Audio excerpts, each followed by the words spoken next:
آج ہم محمد حنیف کے مشہور ناول a case of exploding mangoes سے کچھ اقتباسات لے رہے ہیں اور ان کا آپ کہہ لیں ایک گہرائی سے جائزہ لے رہے ہیں۔ جی ہاں۔ یہ ناول ایک تاریخی واقعے کو یعنی جنرل ضیاء الحق کے طیارہ حادثے کو بنیاد بنا کر ایک بہت ہی دلچسپ اور طنزیہ کہانی بنتا ہے۔ بالکل۔ ہمارے پاس اس ناول کے الگ الگ حصوں سے کچھ اقتباسات ہیں جو کہانی کے جو مرکزی کردار ہیں، واقعات ہیں اور وہ جو ماحول تھا اس وقت کا، اس پر روشنی ڈالتے ہیں۔ جی۔ تو آج کی اس گفتگو کا مقصد یہی ہے کہ ان اقتباسات میں جو چھپے ہوئے اہم نکات ہیں، کرداروں کی نفسیات ہے اور کہانی کے جو مرکزی خیالات ہیں ان کو سمجھا جائے، خاص طور پر مرکزی کردار کیڈٹ علی شگرے کے حوالے سے۔ یقیناً، اور دیکھیں یہ اقتباسات صرف ایک تاریخی سانحے کو افسانوی رنگ ہی نہیں دیتے، اچھا۔ بلکہ اس دور کی سیاست، وہ جو فوجی کلچر کی پیچیدگیاں تھیں اور انسانی رشتے، ان سب پر بھی ایک بہت منفرد زاویہ پیش کرتے ہیں۔ خاص طور پر جیسا آپ نے کہا، علی شگری کا کردار، اس کی وہ جو خاموشی ہے، اس کی پراسراریت، وہ قاری کو شروع سے آخر تک اپنی گرفت میں رکھتی ہے۔ تو آئیے وہیں سے شروع کرتے ہیں۔ علی شگری، پاک فضائیہ اکیڈمی کا ایک جونیئر انڈر آفیسر، جی۔ اور یہ بھی توقع کی جا رہی ہے کہ اسے اعزازی تلوار یعنی سوورڈ آف آنر ملے گی۔ ہاں۔ لیکن اس کی کہانی صرف یہیں تک نہیں، وہ مرحوم کرنل قلی شگری کا بیٹا بھی ہے، جن کی موت، جسے بظاہر خودکشی کہا گیا، وہ خود ایک معمہ ہے۔ تو یہ جو پس منظر ہے، کیا یہ اس کے حال پر اثر انداز ہوتا ہے؟ او بالکل، بہت گہرا اثر ہے۔ کرنل شگری کا ذکر بار بار آتا ہے، خاص طور پر وہ منظر جو علی کے ذہن میں جیسے نقش ہو گیا ہے، والد کا پنکھے سے لٹکا ہوا۔ تو یہ صرف ایک خاندانی سانحہ نہیں ہے، یہ علی کے کردار کی تشکیل میں، اس کے اندر چھپے ہوئے جو ممکنہ محرکات ہو سکتے ہیں اور شاید اس کے آگے کے فیصلوں کو سمجھنے کی ایک کنجی ہے۔ یہ ایک سایہ ہے جو اس کے ساتھ ساتھ چلتا ہے۔ اور پھر اکیڈمی کا اپنا ماحول، اقتباسات سے تو ایسا لگتا ہے کہ وہ ایک انتہائی سخت نظم و ضبط والی دنیا ہے۔ جی ہاں، بالکل۔ ڈرل ہے، پریڈ ہے، اور پھر یہ ایک امریکی انسٹرکٹر کا ذکر ہے، لیفٹیننٹ بینن، اور اس کا سائلنٹ ڈرل اسکواڈ کا آئیڈیا۔ ہاں، وہ بھی بڑا دلچسپ پہلو ہے۔ بینن کا فلسفہ بھی بڑا عجیب سا لگتا ہے۔ کہتا ہے بغیر کمانڈ کے ڈرل ایک فن ہے، جب آپ کی اندرونی لیز سرگوشی کرتی ہے تو دیوتا سنتے ہیں۔ اس کا کیا مطلب ہو سکتا ہے وہاں؟ دیکھیں، ایک طرف تو یہ کوشش لگتی ہے کہ نظم و ضبط کو کوئی روحانی یا فنی جہت دی جائے، ٹھیک ہے؟ ٹھیک ہے۔ لیکن اسی ماحول میں ہمیں فوجی کلچر کی دوسری زیادہ آپ کہہ لیں تلخ حقیقتیں بھی نظر آتی ہیں۔ مثلاً اقتباسات میں روزمرہ کی فوجی زبان کا ذکر ہے، گالی گلوچ عام ہے، پھر نئے آنے والوں کی تضحیک یعنی ہیزنگ۔ او ہاں۔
وہ واقعہ جیسے نئے کیڈٹ عبید کے ساتھ سینئر ٹونی سنگھ کا سلوک، اسے نقلی پرفیوم سونگھنے پر مجبور کرنا، اس کے کپڑے اتروانا، یہ سب طریقے نظم و ضبط قائم رکھنے کے نام پر طاقت کے استعمال اور تذلیل کو ظاہر کرتے ہیں۔ اور اسی سخت ماحول میں علی کی دوستی ہوتی ہے عبید سے، جسے وہاں بیبی او کہا جاتا ہے۔ جی۔ دونوں ایک ہی کمرے میں رہتے ہیں، ڈوم میٹس ہیں، لیکن عبید کی شخصیت، وہ تو جیسے اس فوجی ماحول کی بالکل ضد ہے۔ بالکل تضاد ہے۔ اسے رلکے کی شاعری پسند ہے، وہ پوائزن جیسا تیز پرفیوم استعمال کرتا ہے، پرانے ہندوستانی گانے سنتا ہے، اور تو اور یوگا بھی کرتا ہے۔ ہاں، اور اس یوگا کی وجہ سے اس پر الزام بھی لگتا ہے کہ وہ مسجد میں ہندو عبادت کر رہا تھا۔ اچھا، یہ تو واقعی کرداروں کا زبردست تضاد ہے۔ بالکل۔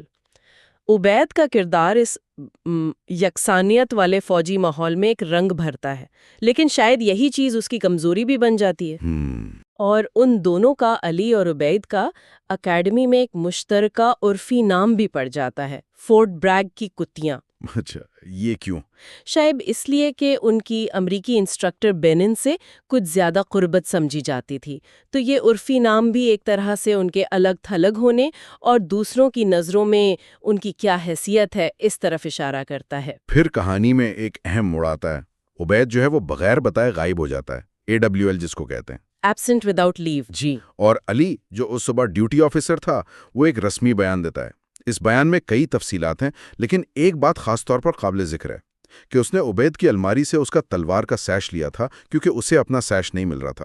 یہ بظاہر چھوٹی سی بات لگتی ہے، ہاں، لیکن یہ چھوٹی سی بات بعد میں اس کے لیے بہت بڑی مصیبت بن جاتی ہے، تفتیش کرنے والوں کے لیے ایک اہم نقطہ بن جاتا ہے۔ کیسے؟ دیکھیں، جب عبید غائب ہے تو اس کی الماری سے کوئی چیز لینا یہ شک پیدا کرتا ہے، تو بس یہاں سے علی پر شکنجہ کسنا شروع ہو جاتا ہے۔ اور تفتیش کا انداز بھی وہ کافی سخت ہے۔ سیکنڈ ان کمانڈ یعنی سیدھا OIC، اس کا رویہ بہت جارحانہ ہے۔ جی، بہت سخت۔ وہ علی کو سیدھا سیل میں ڈال دیتا ہے اور دھمکی دیتا ہے ISI کے حوالے کرنے کی، کہتا ہے وہ تمہیں ٹیسٹیکل سے لٹکا دیں گے۔ یہ تو سیدھا سیدھا نفسیاتی دباؤ ہے۔ یہ صرف دباؤ نہیں، یہ پوری ایک نفسیاتی جنگ ہے۔ سیکنڈ OIC علی کو قوم کی کریم کہتا ہے، جذباتی طور پر بلیک میل کرنے کی کوشش کرتا ہے۔ ہاں، اس کے مرحوم والد کرنل شگری کا حوالہ دیتا ہے۔ یہ ایک کلاسک حربہ ہے، حب الوطنی، خاندانی عزت، فرض، ان سب کا واسطہ دے کر ملزم کو توڑنے کی کوشش، اور یہ ہمیں یہ بھی دکھاتا ہے کہ فوجی اداروں میں تفتیش کا طریقہ کار کیسا ہو سکتا ہے۔ اس کے بعد اس کی ملاقات ہوتی ہے کمانڈنٹ سے، جی، اور پتہ چلتا ہے کہ علی کے بستر سے، اس کے گدے کے نیچے سے عبید کی لکھی ہوئی رلک کی نظم کا ترجمہ ملا ہے۔ ہاں، کمانڈنٹ کا رویہ بھی بڑا طنزیہ ہے۔ وہ کہتا ہے کہ اکیڈمی میں صبح کی ڈرل کی بجائے روزانہ شاعری پڑھنے کا مقابلہ کیوں نہ شروع کر دیا جائے؟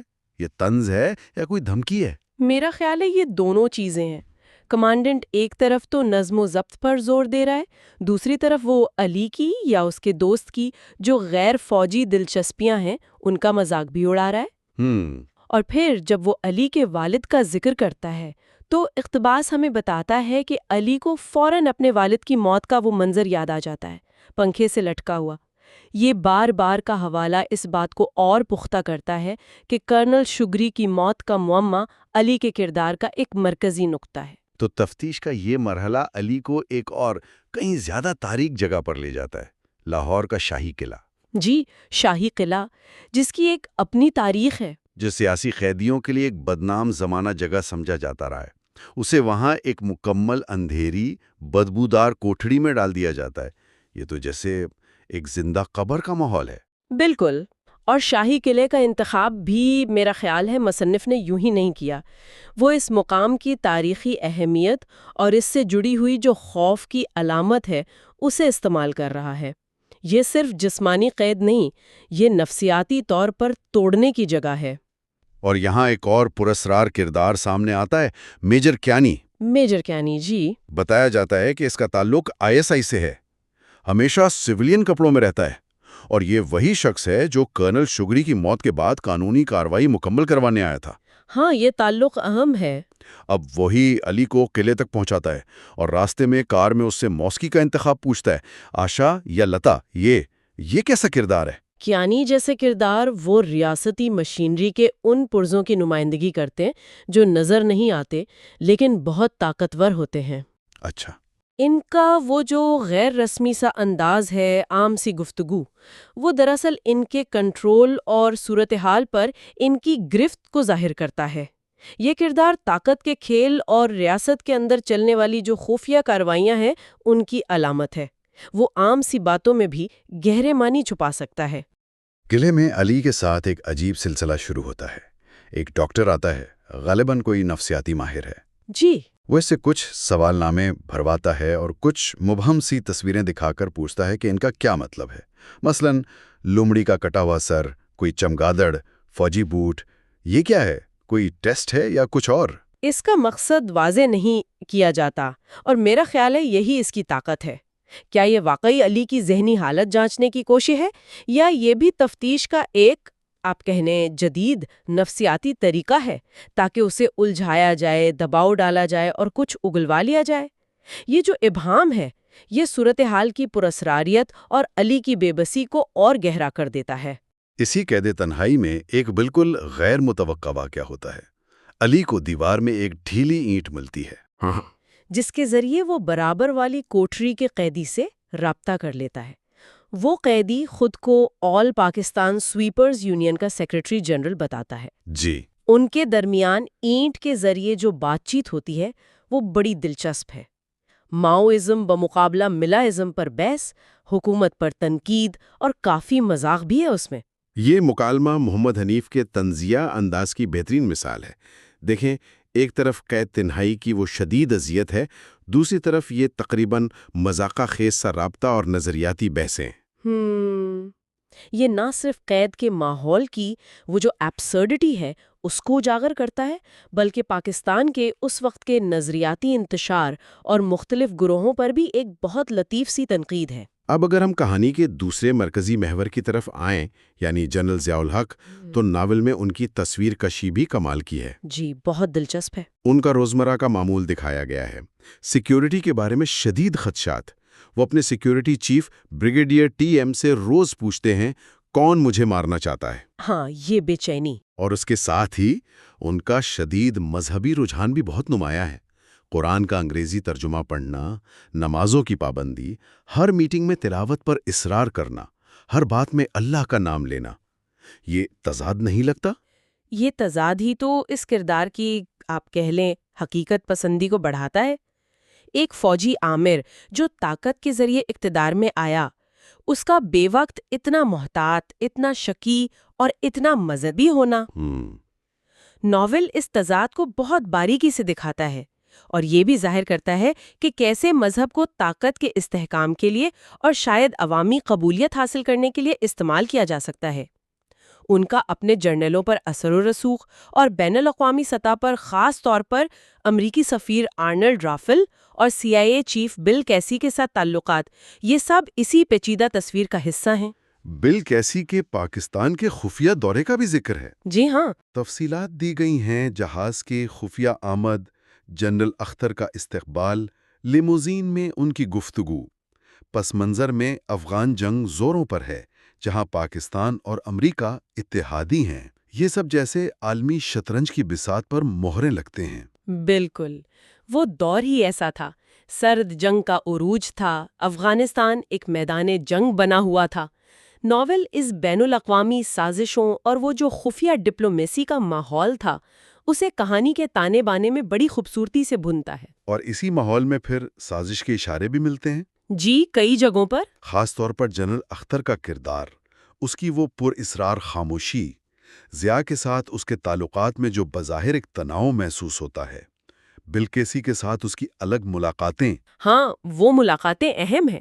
پھر میجر کیانی کی اچانک پریشانی اور بہاول پور روانگی، اور سب سے بڑھ کر وہ آموں کے کریٹ جن کا ذکر بار بار آتا ہے۔ اور جو ناول کے عنوان کا بھی حصہ ہیں۔ بالکل۔ مصنف یہاں بہت ہوشیاری سے کام لیتا ہے۔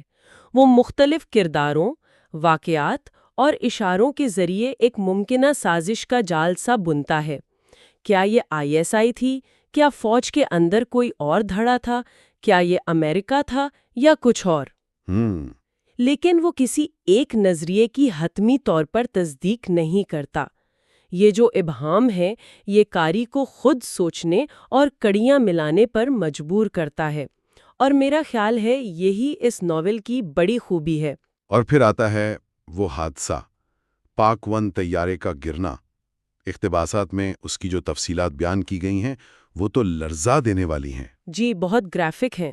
بتایا جاتا ہے کہ وہاں جسم نہیں، باقیات ملے تھے، جلی ہوئی لاشیں، بکھرا ہوا سامان۔ ہاں، آخری لمحات میں جہاز کے اندر کا منظر بھی دکھایا گیا ہے، آموں کی وہ تیز میٹھی سی بو، جنرل ضیاء کی بڑبڑاہٹ، پائلٹس کی اچانک موت اور ایک کوا جو کسی طرح انجن میں چلا جاتا ہے۔ وہ کوے والی تفصیل واقعی بہت غیر متوقع ہے، اور منظر کی وہ جو افراتفری ہے اور عجیب و غریب پن ہے اس میں اضافہ کرتی ہے۔ یہ تقریباً مافوق الفطرت سا لگتا ہے، جو حادثے کی پراسراریت کو اور بڑھاتا ہے۔ اس پورے منظرنامے میں علی شگرئی کا کردار ایک بار پھر مرکزی حیثیت اختیار کر لیتا ہے۔ وہ بہاولپور میں اسی دن سائلنٹ ڈرل کا مظاہرہ کرتا ہے۔ جی، وہی ڈرل جس کی ٹریننگ بینن دے رہا تھا۔ بالکل، اور اسی مظاہرے کے دوران وہ جنرل ضیاء کو اپنی تلوار کی نوک سے اتفاقاً یا ارادتاً معمولی زخمی کرتا ہے۔ ہاں، یہ ایک بہت بڑا سوالیہ نشان ہے۔ کیا یہ زہر تھا؟ کیا یہ محض ایک خراش تھی؟ یہ سوال وہیں معلق رہ جاتا ہے۔ اور پھر سب سے اہم بات، علی شگرئی حادثے کا شکار ہونے والے طیارے یعنی پاک 1 پر سوار نہیں ہوتا۔ اسے آخری لمحات میں جنرل بیگ کے جہاز میں منتقل کر دیا جاتا ہے، جبکہ اس کا دوست عبید وہ اسی پاک 1 پر رہ جاتا ہے۔ اور علی کا وہ جملہ میں وہ تھا جو بچ نکلا، یہ بہت معنی خیز ہے، بہت گہرے معنی رکھتا ہے۔ تو کیا علی کا کوئی کردار تھا اس حادثے میں؟ کیا اس کا مقصد اپنے باپ کی موت کا بدلہ لینا تھا؟ کیا عبید کی گمشدگی اور پھر اس کا جہاز پر ہونا یہ سب اسی منصوبے کا حصہ تھا؟ ناول ان سوالات کے آپ کہہ لیں قطعی جواب نہیں دیتا۔ اور میرا خیال ہے یہی محمد حنیف کی کامیابی ہے۔ ناول کا اختتام قاری کو بہت سے سوالات کے ساتھ چھوڑ جاتا ہے۔ علی شگری کا اصل محرک کیا تھا؟ اس کا کردار کتنا معصوم تھا اور کتنا مجرم؟ وہ جو تلوار سے زخم لگا وہ حادثے کا سبب تھا یا محض ایک ریڈ ہیرنگ، ایک بھٹکانے والی چیز؟ یہ ابہام قاری کو تاریخ، سازشی نظریات اور انسانی نفسیات کی گہرائیوں میں غور و فکر کرنے پر مجبور کرتا ہے۔ تو ان اقتباسات کے ذریعے ہم نے اے کیس آف ایکسپلوڈنگ مینگوز کی اس پیچیدہ، تہدار اور طنز سے بھرپور دنیا کی ایک جھلک دیکھی ہے۔ علی شگری کی پراسرار کہانی سے لے کر اکیڈمی کی زندگی کی سختیوں تک، جنرل ضیاء کے آخری دنوں کی نفسیات سے لے کر ایک تاریخی طیارہ حادثے کے گرد بنی گئی ممکنہ سازشوں تک۔ بالکل، اور خلاصے کلام شاید یہی ہے کہ یہ ناول محض ایک حادثے کی تحقیقات یا تاریخ کا سیدھا سادہ بیان نہیں ہے۔ یہ طاقت کے نشے، مذہب کے سیاسی استعمال، بین الاقوامی سازشوں، فوجی ذہنیت اور انسانی فطرت کے جو تضادات ہیں ان پر ایک گہلا، کاٹدار اور اکثر اوقات مزاحیہ طنز ہے۔ صحیح۔ محمد حنیف کا کمال یہ ہے کہ وہ تاریخ کے ایک نہایت سنجیدہ اور المناک واقعے کو بنیاد بنا کر ایک ایسی کہانی تخلیق کرتے ہیں جو بے وقت دلچسپ،